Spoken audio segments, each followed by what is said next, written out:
રાહદારીઓને ચપ્પુ બતાવી મારી નાખવાની ધમકી આપતી ટોળકીના બાળકિશોર સહિત ઈસમો ઝડપાઈ ગયા છે. બાળકિશોર સહિત આ 3 ઈસમોએ ફરિયાદીને અલથાણ ખાડી પાસે રોકી ચપ્પુ બતાવી મોબાઈલ અને રોકડા રૂપિયા લૂંટી લીધા હતા.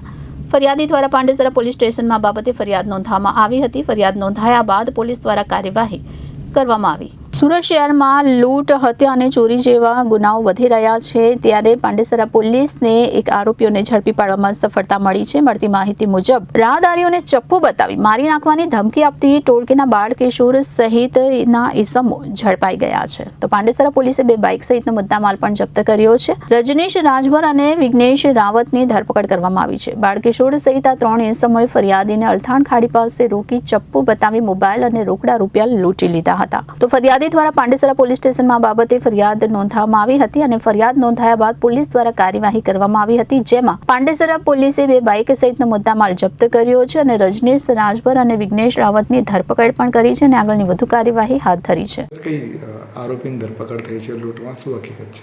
જી, પાંડેસરા પોલીસ વિસ્તારમાં અલથાણ ખાડી પર કેટલાક રાહદારી મોર્નિંગ વોક કરવા નીકળે છે.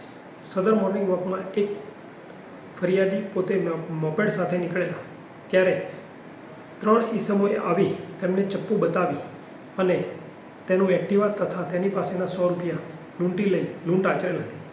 જે મતલબની ફરિયાદ પાંડેસરા પોલીસ સ્ટેશનને મળે, જેના આધારે પાંડેસરા પોલીસ સ્ટેશને ગુનો દાખલ કરી સદર આરોપીઓને પકડવાનો પ્રયત્ન કરેલ અને સીસીટીવી તેમજ હ્યુમન ઇન્ટેલિજન્સ આધારે આરોપીઓને પકડીને પાડતા સદર મુદ્દામાલ રિકવર કરેલ અને 3 આરોપીઓને પકડી પાડી જેલ હવાલે મોકલી આપેલ છે. સદર ગુનાનું ઇન્વેસ્ટિગેશન પાંડેસરા 2nd PIM હુદરડાઓ કરી રહેલ છે અને આરોપીઓ પાસેથી સંપૂર્ણ મુદ્દામાલ તેમજ રોકડ રકમ કેશ લેવામાં આવી છે અને મુદ્દામાલ કબજે કરવામાં આવેલ છે. સર, આરોપીઓના નામ શું છે? અને આરોપીઓમાં રજનીશ છે તથા વિઘ્નેશ ઉર્ફે આરબી છે તથા ગુડ્ડુ પાંડે છે, જે વોન્ટેડ છે અને એક કાયદાના સંઘર્ષમાં આવેલ બાળક છે.